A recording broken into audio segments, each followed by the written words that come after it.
keepers, they varied over the years, you know. I mean, first of all, I told you earlier the instruction, they didn't even have any instructions. And it got a little bit better under Pleasanton. He had instructions, but there's nobody going around making sure they were doing it. And some of those inspections I told you about in the 1830s and 40s that they wrote up, David Porter and some of the others, a keeper missing, 12-year-old boy in charge. Stairs want painting. No spare lamps in the lantern room.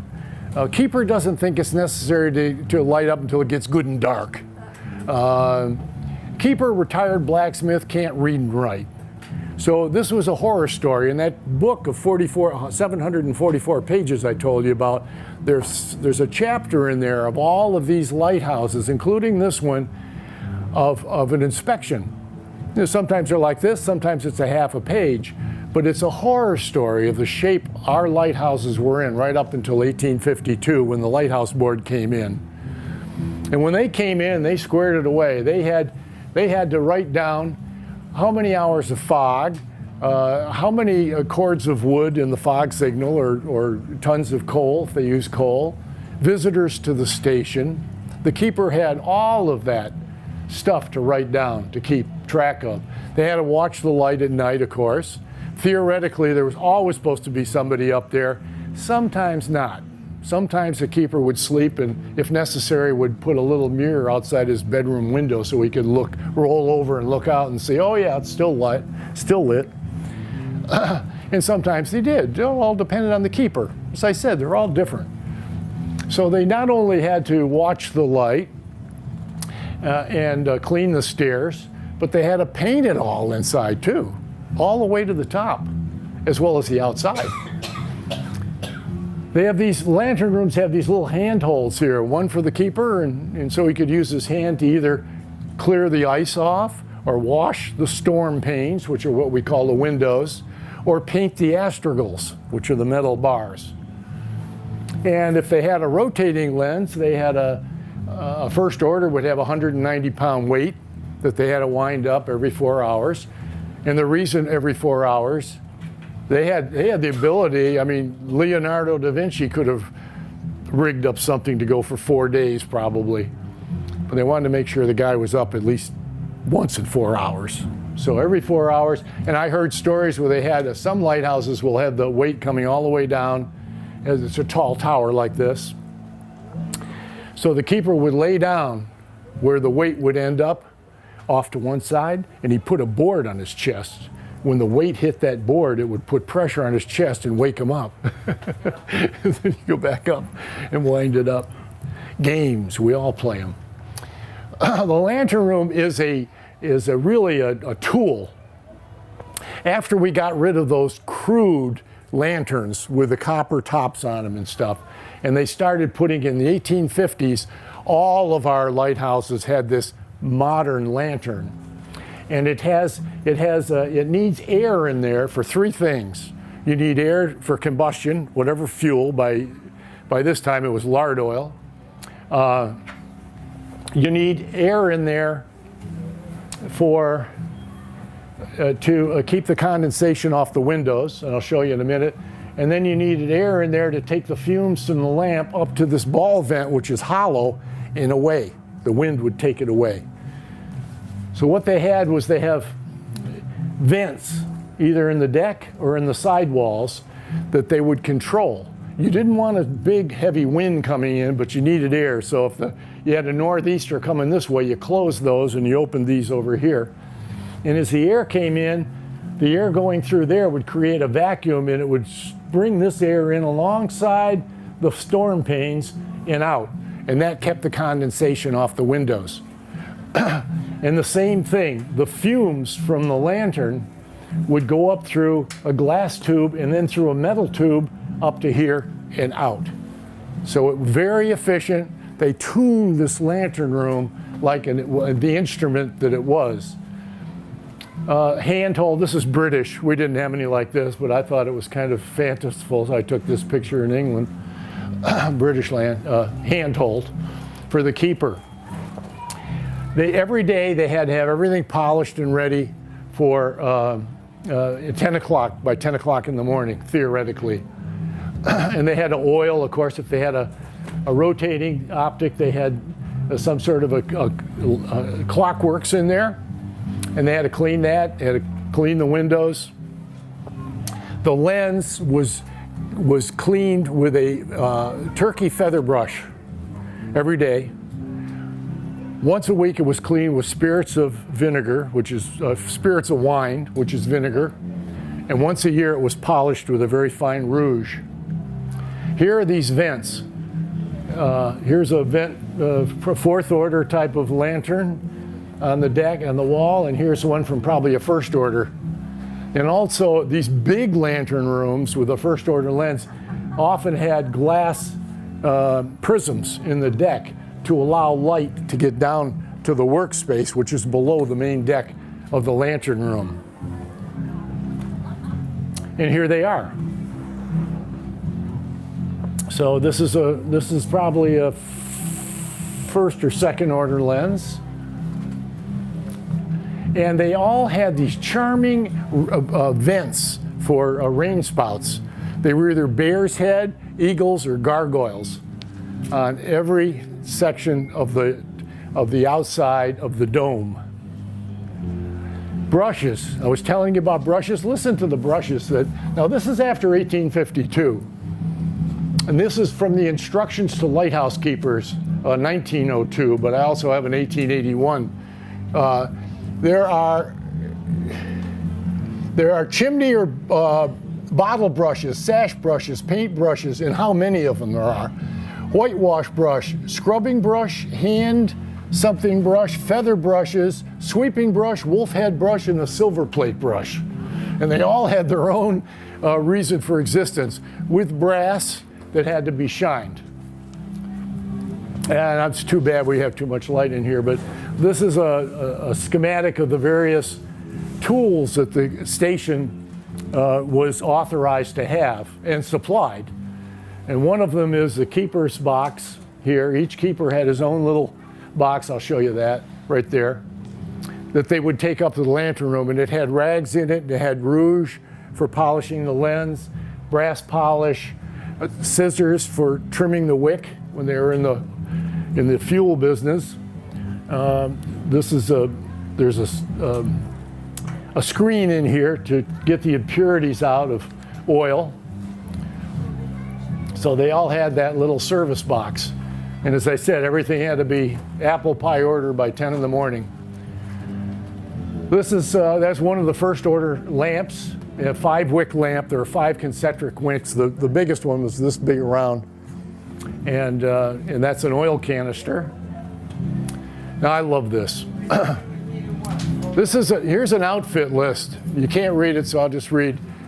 These articles are to be required. And they've got service box. That's what I just showed you, service box. A spirit level, a dripping pan, 2 dust pans, brass, a picking instrument, 1 lamp feeder, and down here at the very bottom, 2 sets of linen curtains to be used exclusively in the lantern room and never in the keeper's house. That's what it says. Can't you just see Mrs. Lighthouse Keeper? Bill, could I have that other set of lantern sheets? I'd like to cut that up with pink and scissors. Make curtains for baby Elizabeth's room. So they obviously had a reason for putting that there. But they did have a spare set of curtains, and they drew these curtains during the daytime. Sometimes they were on a rod around the inside of the lantern room, and that kept the sun's rays out, which kept the heat off the lens, so the litharge, which held the prisms in place, didn't dry out as quickly, and the prisms would fall out, of course. All of these prisms are individual. They're set in these brass frames with 3 wooden wedges on each side, and then this litharge, which is white lead and linseed oil, holding it in place. The keepers, the only thing they got was a sink built in, and in later years, I can't tell you exactly when, 1860s, 70s maybe, they got a stove. And the head keeper got a clock, lighthouse service clock. He got 2 lamps. The assistant keeper got 1 lamp. That was it. All the rest of their furniture, I've had lighthouses call and say, where did they get the furniture? They got the furniture from Aunt Harriet when she died. They built the furniture, maybe. They inherited it, they bought it. So all of this, that was not furnished by the lighthouse service. Now here's some pay. In 1812, this is a head keeper. I'm using just head keepers. Actually, it was $333.33 1/3. And I've got a thing where I can interpret this, and it comes out to about $6,000 a year, which is a lot of money back then for a year. I mean, they had no cable, no electric bills, no gas bills, magazine subscription. They didn't have anything, like that. So that's a lot of money.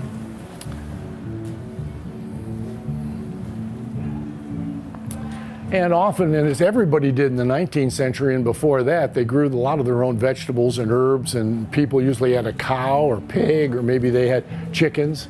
So they supplied a lot of their own food. That's what they did in this country, even if you weren't a keeper.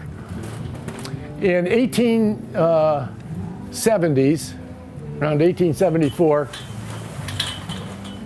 they issued these libraries, traveling libraries. Each one had a number on it, 1524. And it closed up. It had a brass latch, and on either side are handles that fold in. And when the lighthouse tenders went around to these lighthouses, except for the Great Lakes, hopefully once a quarter. And if the district inspector wasn't there to inspect, the captain of the ship inspected. And he might look at you give him a brush because the brush had just worn right down. Could I have a replacement for this? You go, yeah, and he'd strike it out and he'd write in, give you a new one. And then he'd give you this one back and write stipple brush. You can use that for making stencils. But anyways, they got this library, and it had novels, scientific book of poems, a hymnal, probably a Bible, and they would deliver this library not to all light stations, maybe not to this one. All this was probably remote in 1870, probably. But island light stations are those up and down the coast that were a long way away. And they would leave them for a month, 2 months, 3 months, I'm sorry, quarter. And then they would come back after that, and they'd give them a new one and take the other one down to the next light station. So that was a little for the esprit de corps. This was the first tender built. It's a Schubrick, 176 feet long. It was built for the West Coast. It was a side-wheeler, had sails. They didn't trust steam quite yet, 1876. And it had a water cannon on here in case the Indians, the Umpqua River Indians up in Oregon attacked the ship, they could put hot water on them. It eventually went on under the Revenue Service and served up in Alaska for a while as a revenue cutter after we won Alaska. And just quickly on the tenders, they're all named after flowers, trees, bush. I was on the Sweetbriar in Alaska and the Ironwood in Honolulu. There's the maple over here. And the buoy, they did everything. They worked buoys, shore raids. We supplied mail and movies and food every 2 weeks to the isolated stations in Alaska. We take the fish and wildlife out, like the Hawaiian archipelago, so they can go aboard and count the birds. We take buoys out for NOAA out there, weather buoys. Department of Defense. I was in Vietnam on a buoy tender, executive officer on one. Ice breaking. And as I got down there, whatever. One time in Alaska, we had to take a whole deck load of hay out to Gus Davis Island because the cows were starving and they couldn't get a plane in. So here we are. Here's the Coast Guard with its hay. Oh, it's fun stuff. This is the Madrona. It's an early tender in San Francisco Bay. So they did a lot of everything, and they transported the keepers and the keepers' belongings between light stations. The Sequoia, working a 938 buoy, it's 9 feet in diameter, 38 feet long. And there's some other tenders. Look at these side-wheeler. This was like in the Sounds. New York Harbor had one of these, by the way. In the Sounds of North Carolina, they would have those side-wheelers. They had China. I've got a couple of pieces of this stuff's really expensive, as you can imagine. The keepers didn't have this, but the district inspector would, or the skipper of a lightship or a tender would have that. After the lighthouse board came in, they all flew this flag. All the lightships, tenders, even smaller vessels would fly that flag. And this is the district inspector's flag. And if you saw that flag, the inspector's aboard. He's gonna come aboard and inspect me. Quick, Martha, polish up that coffee pot. So that was the district inspector's flag. And they all originated right over here on Staten Island at the General Depot. That's where they bought flags. All the lenses from Europe went to Staten Island, to the General Depot, uncrated, checked for completeness, recreated, and sent around the country.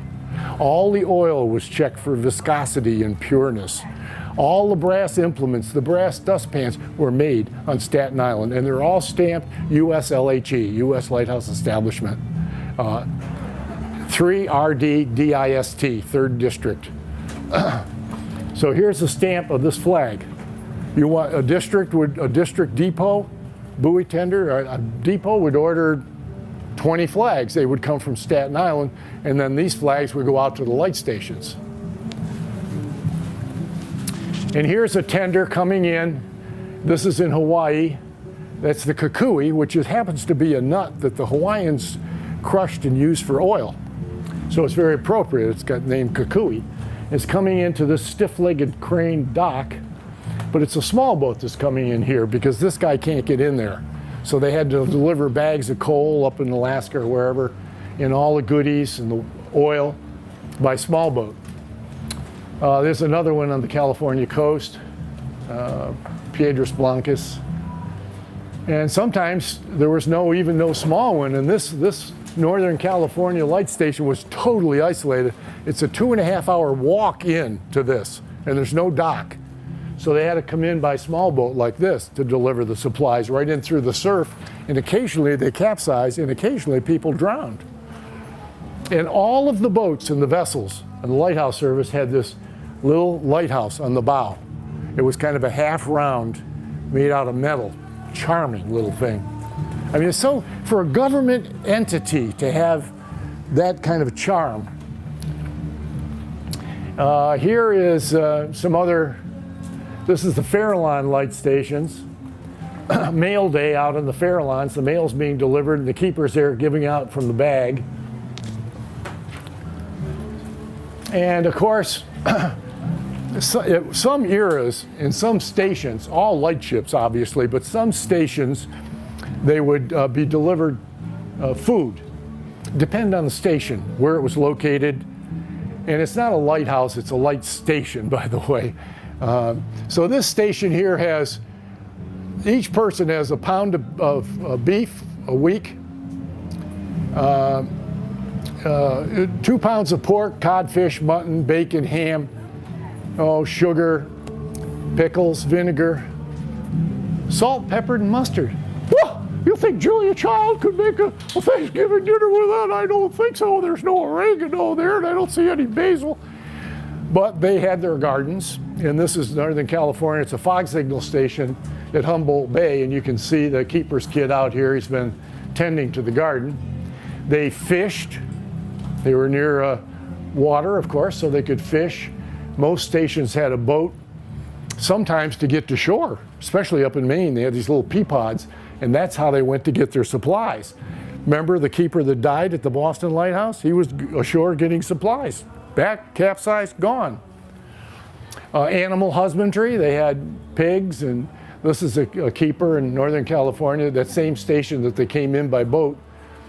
And if it's a 2.5-hour walk in there, and it's very steep because I've been there, it must have been a bear to get those mules in and out of that station right down on the beach.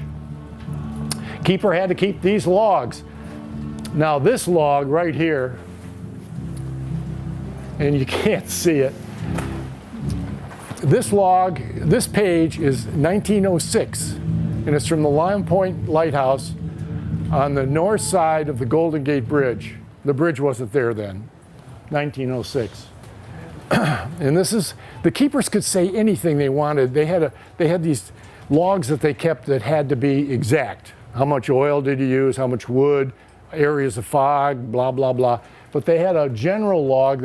Sometimes they just said wind northwest 10 knots, that's it. But every now and then they'd launch into a poem, or the assistant keeper's wife gave birth to a bouncing baby boy, 9 pounds, 10 ounces, don't know how she did it, and on and on and on and on. Or shame on that man that shot shot President McKinley. And but a lot of times it was very simple. So here's this log, 1906, April 12th. You remember what happened, 1906? San Francisco? Yeah, and fire. So I'm imagining, here's a couple of researchers. Hey, Bob, you know that light station right across from, I'll bet we could find, it's over there, yeah, Lime Point. We could find the log and get a great description of what those keepers saw, because they were sitting there looking right at San Francisco. That's a good idea. Let's go to the National Archives. So here's a page, and you can't read it, but it says, working on the trail to the station, Sunday, nothing. Whitewashing the station, the Madrono landed 9 tons of coal. Earthquake, 5:26 a.m., San Francisco on fire. The next day, ditto. Ditto? Ditto? That's all you got to say? And then he says the next day is light earthquake, ditto, Sunday, they don't work on Sunday, and then working on the trail to the station. I mean, here's this event, this whole damn city burns down, and all they say is ditto. Oh, well. How verbose. But this was just to show you the furniture and stuff, and to tell you what I've already told you. So there's the keeper of Tree Point in Alaska. The keeper and his assistant, and it's Thanksgiving dinner, and he's invited the assistant and his wife in for dinner. The keeper ran it just like, for the most part, just like the captain of a ship. It went from the assistant keepers to the keeper to the district inspector to headquarters. That was the chain of command once the Lighthouse Board came in 1852, and pretty much through the civilian era too. But there were, they weren't all angels. Believe me, they weren't all angels. I got an 1899 letter from the first assistant keeper at the Pigeon Point Lighthouse in California, and it's typed, and it's to the district inspector. He's gone around the keeper, and he said, I did not swear at the keeper and abuse his wife. He swears at me, and not only that, last week when I relieved him, there were empty whiskey bottles all around the lantern room. And do you know, sir, that he gives out lighthouse service pipes to the farmers in the county? And he just wants me gone so his friend, the second assistant, which is under him, can be promoted to first assistant. Well, I didn't have the other side of the letter. I just had that one letter from him. But about a year later, the guy that was the keeper at Pigeon Point now shows up here at Lime Point, the one I just read you the log from, looking at San Francisco. And 2 years later, I've got the log, and it says in the log, in 1902, 1903, it said, this entry was written by Commander Nichols, head of the 12th Lighthouse District. This entry is made by the commander. The keeper was found dead on the rocks, drunk probably, returning from Sausalito last night. By the keeper, the assistant keeper's son found the keeper dead on the rocks below the lighthouse. So he was coming back down the trail, probably schnockered out of his mind. Remember the whiskey bottles found in the lantern room? They all weren't angels. Fog signals. Bell fog signals in the 1830s and 1840s. Then in the 40s and 50s, they tried a caloric steam engine invented by Dayball of Connecticut in the Beavertail Lighthouse to get some steam. Oh, before that, they had a horse either go around in a circle or on a treadmill. pistons would go up and down in a big tank, press the air, pull a chain, and it went through a ship's whistle. Air. Then they went to steam. And so they had a steam fog signal. It was in Sandy Hook. They built a station here in 1865, and they had the first siren. Most fog signal stations went through, every 10 hours, they went through a ton of coal or 2/3 of a cord of wood, every 10 hours. So we had a siren in the 1850s. 1865 here at Sandy Hook, they had the siren. Before that was the trumpet. It was a 48 long piece of metal, 2 inches by 1 inch, that vibrated when air or steam went over it. So it was a trumpet, then it was the siren, and then around 1910-ish, we got everybody knows the two-tone and the single-tone foghorn, which was invented in Canada and went to New Jersey, by the way. Hey, New Jersey again. The Leslie Corporation was moved to New Jersey from Canada. The keeper's uniform didn't have a uniform like this until 1883-84, when for the esprit de corps of the service, we are going to provide a uniform for every single keeper, just for 2 years. After that, they have to buy their own. And the uniform consisted of a pair of straight black pants, a jacket that is to the tip of your fingers. Nowadays, men cup their hand, but back then, that's the way it was. You have flap pockets. There are 10 buttons. You only see 8 because 2 are under the collar, so you can do this. A 1, often these things, sometimes they had a sterling silver 2 for second assistant, and you could unpin it if you made first class. And if you made keeper, you unpin it and put a K there. Sometimes they were totally stitched, and you had to have somebody, your wife, rip it off and sew another one on. The buttons were, depending on the year, the buttons were either a little lighthouse like this, or USLHE, U.S. Lighthouse Establishment. And here's another iteration. And then there was a vest with 5 little buttons and a roll collar. And then later they got rid of the roll. It was just a non-roll collar. By the way, men didn't wear belts. If you see John Wayne in a Western in 1860 with a belt, that's not right. Hollywood's got that wrong. They had suspenders. A white shirt and either a bow tie or a 4-in-1 tie, and it depended. And then a hat with 2 little buttons on either side, and this lighthouse up here with your floral design. And then they kind of changed in the 1820s and 30s after the Bureau got into thing. Right in 1821, I think it was, 20 or 21, if you had the best light station in your district, and this district for a while was Watch Hill, Rhode Island to Toms River, New Jersey, if you had all these lighthouses, if yours was the best, you didn't have any financial problems, personnel problems, the place looked squared away every time it was inspected, you got to wear this red on bronze or brass efficiency pin. It was a district inspector's efficiency pin. 4 months. You had to be the best for 4 months. And if you had the best station for 12 inspections, 3 years, you got the commissioner of the lighthouse service blue on sterling silver pin. But you know who did the work?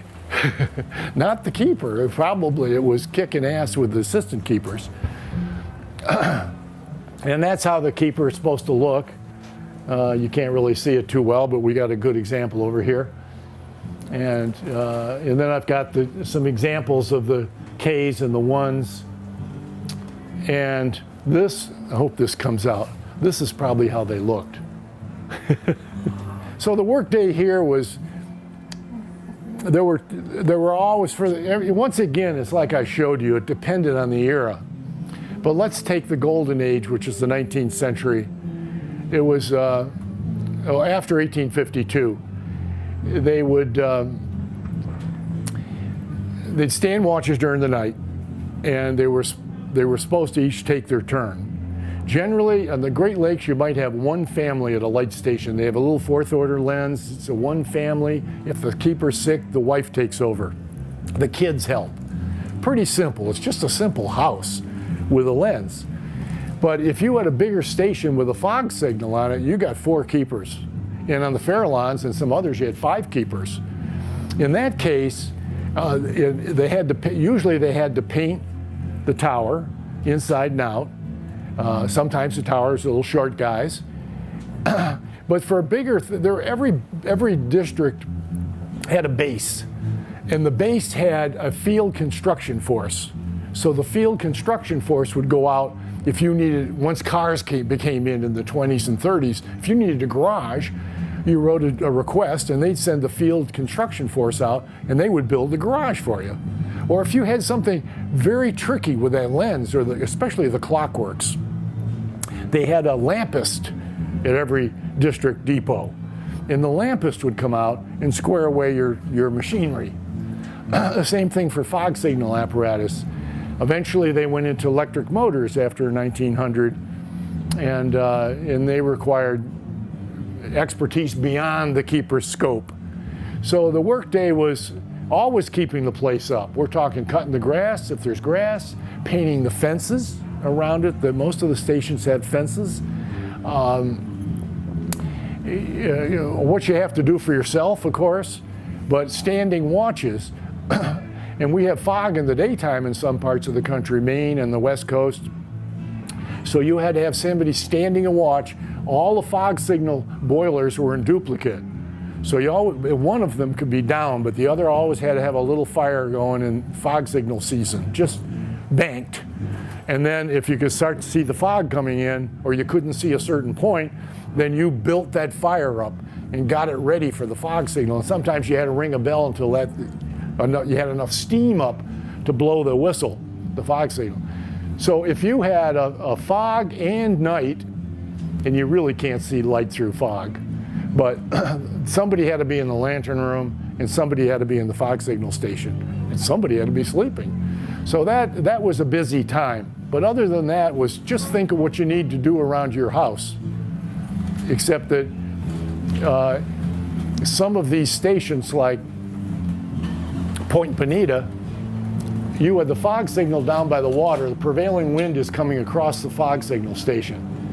So the Madrono lands 9 tons of coal. They're in 100-pound bags.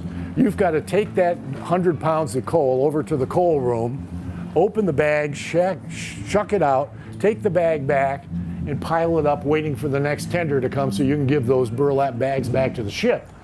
Then you got a fog coming in, you're burning the coal, and it's creating smoke, and the smoke is blowing against the station, and all of a sudden the white walls are getting sullied, and now you got to clean the walls. So you're making work. First you work your buns off just getting the coal up there, and then you work harder shoveling it. And I mean, fog signals were a lot of work. They really were. So it's kind of like whatever you do with a regular house, and then if you have in your house, if you've got 5 buildings, they all need something. But once the Lighthouse Board came in and beyond, 1852, remember, right on up into the 30s, there were 3 ways lighthouses were designed. One was headquarters in Washington, D.C., and they designed a particular design, and anybody could use it. Let me think of one here. Well, the Outer Banks. Have you ever been down there? Currituck, Cape Hatteras? Cape Hatteras. This is an 1850 design. It's the same design, different heights, but the same design used for Cape Hatteras, Currituck, Body Island, Sand Island, Alabama, Pigeon Point, California, Yaquina Head, Oregon, and so on and so forth. Hollow walls, keeps the weight down, good for insulation, and the tops are all pretty much the same. The bases are different. Some have little oil houses down here, some don't. The other design is the district. Each district. California was one whole district. Oregon and Washington was another district. And there were 3 districts in the lakes. The district had an architect, and he would design for that district. And the other thing that's about this is important is, if you're in Maine, they're using granite. I mean, you got granite there, right? Use granite. On the Outer Banks, they use brick. On the Pacific Northwest, they use redwood, because that's what you got up there. You got redwood. So kind of like art, the architecture of the time is of the time. You'll have a Victorian like Wildwood, New Jersey, that Victorian design. Well, that design is a California design. They built 5 out there, and they must have gotten together for some conference and said, you know, I'd kind of like to have a Victorian. I just think it'd look good in Cape May. It's sort of a vacation place for these people in the 1870s. Well, I've got one for you, Bet. I'll send you the drawing. And that's how that one got there. I'm guessing on that. There's a Cape Cod style design that they used for the first 16 on the West Coast. So that district design, and sometimes it went to other districts, but district design. Then there's the individual, where they put out a request for bids, a request for a proposal, RFP, and they say, we need a lighthouse on St. George Reef, which is a reef off of Northern California, or Minot's Ledge off of, well, that was designed by headquarters. And people come in with proposals. And a guy by the name of George Ballantyne built the Tillamook Rock Lighthouse off of scary place, off of Oregon, 1881. And then in 1882, he got the design for the one in California called St. George Reef. Took 10 years to build, most expensive lighthouse in America, 145 feet tall, 1,333 2-by-5 ton blocks just in the caisson. 1,333 just in the caisson. Fabulous. So those are the basic 3 designs that happened there.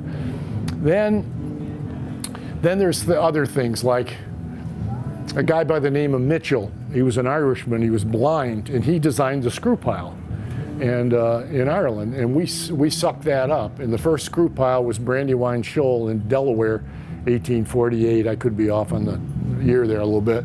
And then we used screw piles throughout the Chesapeake Bay. Very efficient, easy to build. Put them together, take them apart and take them out there and build them on the spot. Architecture. There we go. People say, I went out and saw the light. Well, they mean the lighthouse, which is in a light station. And this is the lantern room, and this is the lens. And then inside the lens is a lamp. And you people call the things a bulb, but I call it a lamp because I was in the Coast Guard and we call them lamps.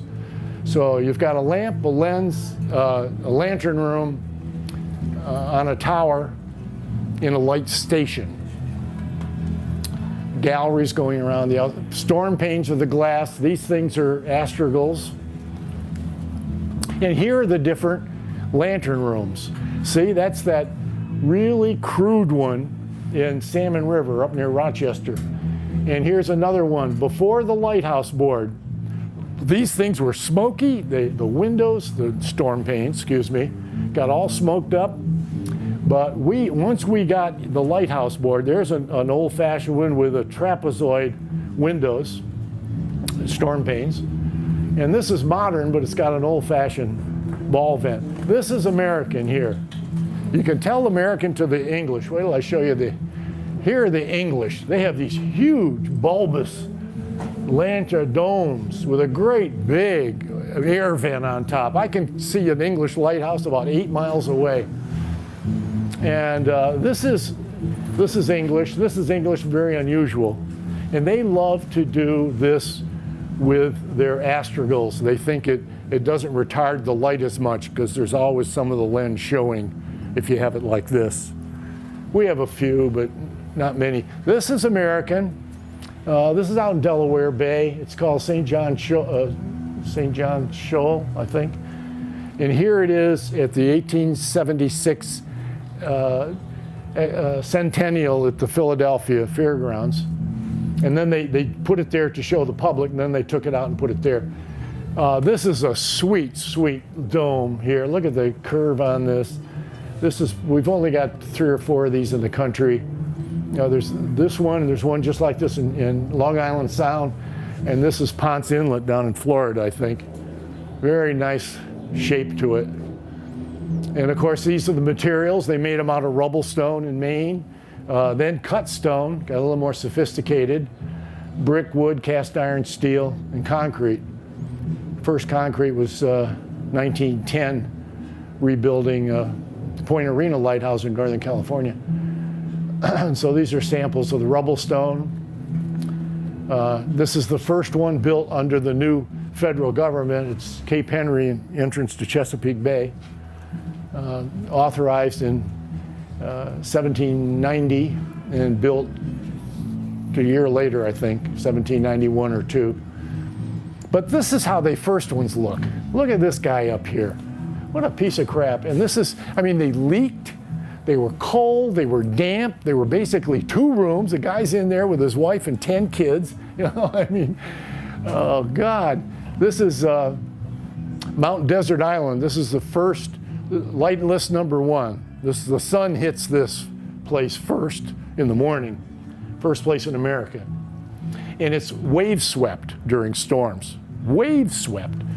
So every spring the keeper would go in for supplies and he'd bring dirt out, and they would put dirt in among the rocks, and they'd plant flowers, and they'd plant herbs and whatever you could grow.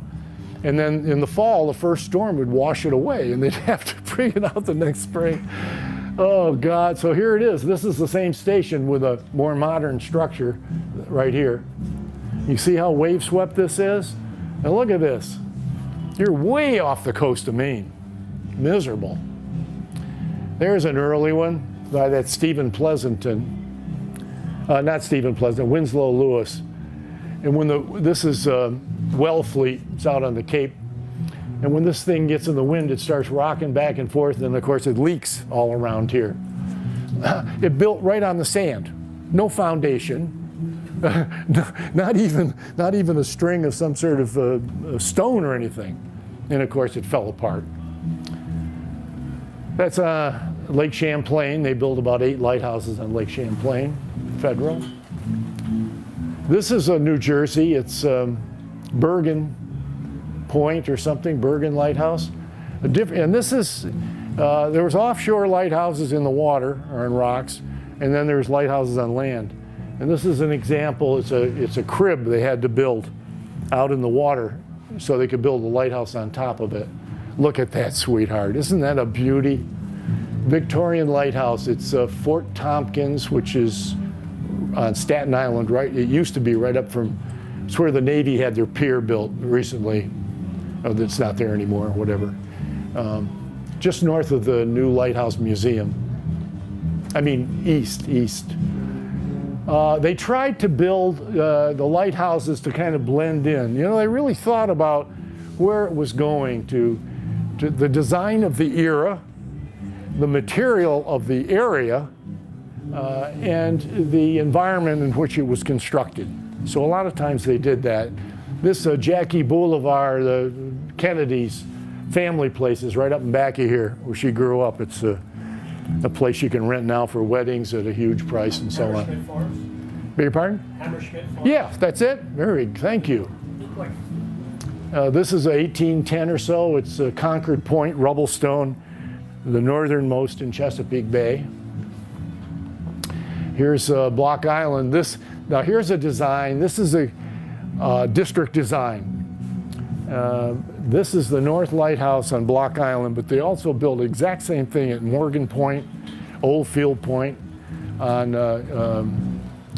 Morgan Point over in Connecticut, Old Field Point on Long Island, Rose Island, which is Plum Island, which is off the end of Long Island.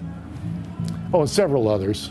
Basically, granite, and then this part here is cast iron. That's all been restored. And then down here is the South Lighthouse. Oh, I don't have a picture of that. Here's the cast iron, little red lighthouse under the Great Gray Bridge, George Washington Bridge. And here is Cape Canaveral. This lighthouse is built with plates, and they took it out here and they plated it together. They bolted it together. And inside here are different floors. There's a place for the galley or the kitchen. There are bedrooms, living rooms, all in there. It was meant so you could ship it out to Fiji or some remote island and put it up, and you'd be completely one station and one tower. But this is cast iron, and this is Florida. In July? No, I don't think so. So they never lived here. They built 3 houses for the keepers. Here's a this is, you can't see it too well. We have too much light in here. It's a gorgeous rubble stone, Monhegan Island off of Maine, beautiful. And this is a little pier head, cast iron with this Greek Corinthian pillars, cast iron, and it's got this beautiful little denture around the top. Used to be a house attached to it way back when. And that's a private aid now. I mean, it's a local group took it over and got Coast Guard permission to put an optic in it. There's Great Lakes on the right, up near Traverse City, a big Sodus Bay. This is wood on the right, and on the left is Lake Ontario, Lake Michigan. By the way, what state do you think has the most lighthouses? No guesses? Michigan, California. Michigan. Yeah, Michigan. I've had members of the society say, "You were in the Coast Guard in the Great Lakes? What's the Great Lakes?" You know, Lake Superior is 425 miles long. Lake Superior is the same size as South Carolina. Coast Guard, yeah, I think so. And they had 220 lighthouses were built over the years. They're not all there now, on just the U.S. shores of the Great Lakes. Now here's another example. This is a fourplex, and I think, I slept here last night, I think this was a fourplex at one time. Obviously, at least a duplex, but I really think it was a fourplex. They had a fog signal station here too. So this is a fourplex, and it was brick, and this is the Point Arena Lighthouse, and it got wiped out in the earthquake it was north of San Francisco, but it got wiped out in the earthquake. Or very badly damaged. They had to tear it down. And so they built this. A chimney company built it, looks like it. And this is finished. And it's all stressed it's the first concrete poured lighthouse in the United States, 1910. And now here's the Victorians I was telling you about. This was a California design. There were 4 in California, and 1 up in Oregon. Yeah, Oregon, Point Adams in Oregon. And they're really, they're beautiful, beautiful structures. East Brother Island still exists. This had a female keeper on it for many, many years. Her husband drowned going ashore. He was a district inspector, commander, can't remember his name. And this is Pigeon Point. That's that 1870 design, Pigeon Point, California, same as Cape Hatteras. It's only 115 feet high. Cape Hatteras is 196. And you see here how this is hollow. It makes it lighter, cheaper, and it acts as insulation in the winter and in the summer. And this is a beauty up there near Duluth, Split Rock. That's the 1870 design. I've already talked about it. Some of the examples. And then we have other poured concrete. This was number 2 in the nation. This is Lloyd's Harbor in Long Island. And it's a little offshore, it's not very far. And they're doing a nice job fixing it up. I visited about 5 years ago. And this is here's a steel lighthouse, steel from the 30s. Manitou, maybe, no, it's Lake Michigan on the Wisconsin side. And this is ugly. It's steel tubing sheathed in aluminum. I don't know what do you think of that, Bill? Is that Victorian? I don't think so. It's Sullivan Island, just north of Charleston. And it's just a window here, and then there's a rotating arrow beacon, DCB 224, 24 inches in diameter. And there's 2 of them back to back, and they have a 1,000-watt lamp, and they go around. So there are the styles. We have land-based, then you have water, standard pile, screw pile, caisson. Oh, I got to show you these. This is what you were talking about. Oh, he's gone. This is what he was talking about over on the Delaware River. And Florida, they typically would build up the ones in Florida, so if you have a storm surge, it goes right under the lighthouse. And these are the piles structure I told you about, invented by, I think his name was George Mitchell. I know it was Mitchell. And they could build these. They go out there and without the structure, and they drive these piles. They'd have a barge with a hole in it, and they have a donkey or a mule, either one, and they would drive these down, go down under there and kind of break off the top half, not break it off, but unhook it, move the barge and put another one in until they had 8 of them, and then they would do a center, and then they would do 8. And then they bring this little structure out. It's already built, but they take it apart and bring it out and put it up. And there's the screw pile. Actually screwed right into the bottom, and that's his first design on the left over in Ireland. And of course, this guy started Gettysburg, and he oversaw these lighthouses, some of them, as well as Barnegat Inlet and Absecon, maybe Cape May.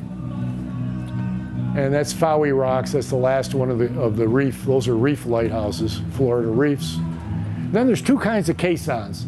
There's a caisson like this, and it's hollow, and they tow it out to where they want it, and they drop it, and they fill it with rocks and concrete, put a deck on it, and build a lighthouse. Sometimes it's wood, sometimes it's iron.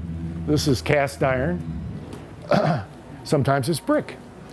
And the other type of caisson is they would tow it out and drop it, go down in it and take the bottom out, and like sandhogs building the piers for the Brooklyn Bridge, they would dig down until it started to sink into the bottom. Because even in Chesapeake Bay, there's ice flows that come down. And there is one of them that wasn't pneumatic, it was just placed in place. Sharp's Island, I think it's Sharp's Island, and it's like this, because ice has pushed it over. And here's a couple of more. See, this one's brick. This is the Baltimore Lighthouse. Had an atomic energy in there for a while. In the 60s, the Coast Guard put an atomic generator in there, and they boarded it all up, and they got thinking about, if some vandals broke in there, we could be in a lot of trouble. So they took it out. Anyways, you can see the caisson type in the middle, the pneumatic, how they dig down there underneath it. And then you have these that they build on a rock. That's Mile Rocks, Golden Gate, California. And in the 60s, they took the top off and threw it away. I wish the hell they'd put it in Golden Gate Park. It would have been a nice addition. And put a helicopter platform on it. And it was white for a long time. And when I was in charge of agency navigation for Northern California, I had them paint these orange stripes on because the pilots couldn't see it in the fog. So I had them paint those on there. And this is, I have a history of lighthouses from the get-go, and it gets into these early British, and designed by Smeaton back in 1760.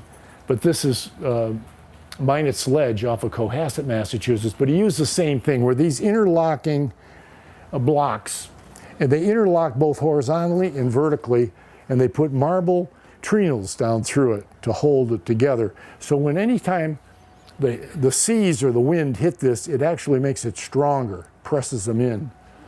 Very efficient. This is Bergen, New Jersey.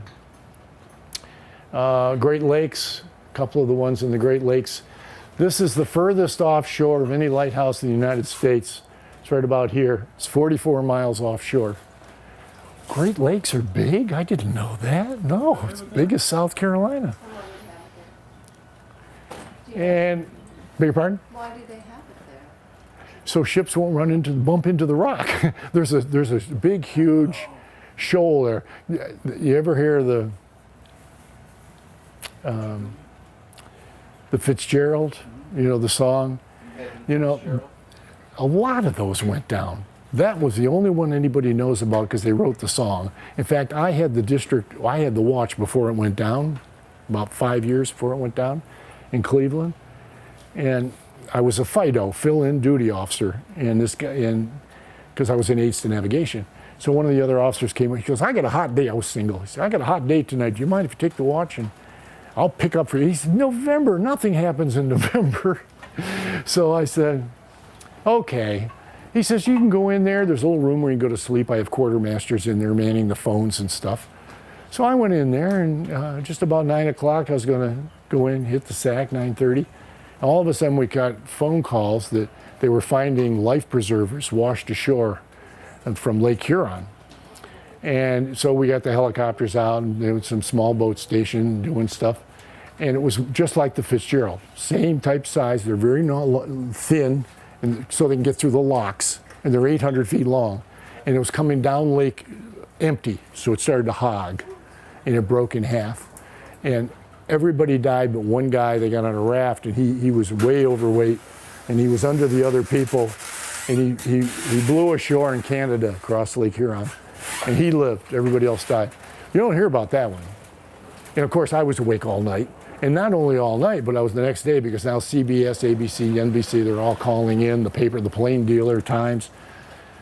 But the one that gets the song gets remembered. Anyways, there's a huge ledge out there, and there's conjecture if that's where it went down, about there, the Fitzgerald. And they think it may have hit the ledge. Somebody else said they dove on it and they found some hatches off. Maybe the hatch blew off in a storm and the water got in and it went down because it was coming down full. And this is a wooden rear range light. This is a cast iron. These are French that they can move.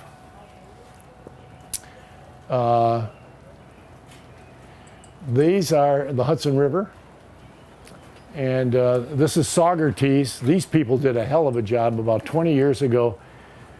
This was pretty much abandoned. They got it from the Coast Guard, and they built a wooden structure, moved this lantern room over, cast iron, tore down the badly damaged tower, rebuilt the tower, and moved the lantern room back. And it's a B&B. You can stay there. It's right off Saugerties, New York, up near where, what was the big jazz festival? Woodstock. That's the lantern room right there. And a group is working with this, Esopus Meadows, south of West Point. And this is Hudson Athens, New York. The keeper out here had 8 kids. 8 kids back in the 1930s. So they're all, that's under a local group in Athens, New York. We visit those on our Hudson Island tour. And then you got the Little Red Lighthouse. It was never really a lighthouse. It's really a minor aid to navigation. But these kids wrote a story. They wrote to the governor and to the mayor. And after they built the George Washington Bridge, they were going to tear it down. And there's a kid's book called The Little Red Lighthouse and the Great Gray Bridge. So it's still there. But it wasn't a lighthouse. And then this is the style I was talking about that you saw on Block Island. 1868. There's a whole slew of these built in the Northeast. Single family station. And this is the first 8 on the California. It's kind of a Cape Cod style. There's one down here at Eastern Point, New Jersey, on the Delaware River. And there's a group working with it.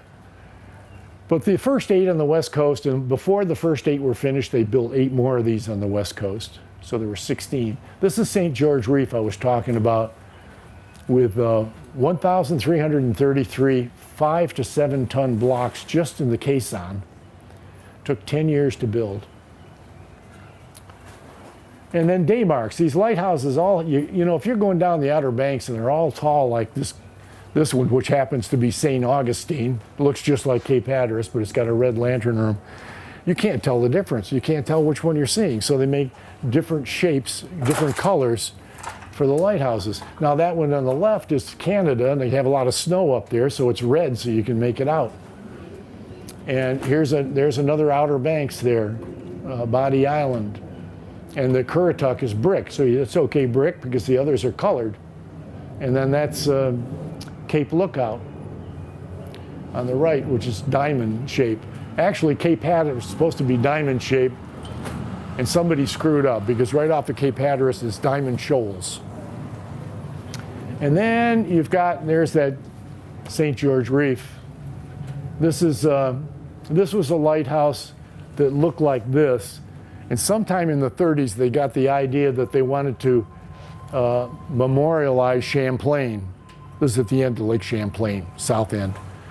So they got permission to alter this lighthouse, and this is what it looks like today, to make it a memorial to Champlain. And these are, oh, that's a beautiful lighthouse, but it got hit in the 38 hurricane. Can't think of it at the moment. I'll think of it probably. Bradford Point, Braddock Point. It's right in the middle of Narragansett Bay. And look at the outhouse hanging off the edge here. In fact, all of those in the Chesapeake Bay, those screw pile lighthouses, they all have a lighthouse an outhouse out here. Can you imagine what that's like in the winter with the wind blowing through there? Yeah, that one was right here in Narragansett Bay. And of course we have erosion. This is Tucker Beach, New Jersey. And here's there's Tucker Beach. That's all pretty well eroded away. It was kind of an islet there. And here it is going over.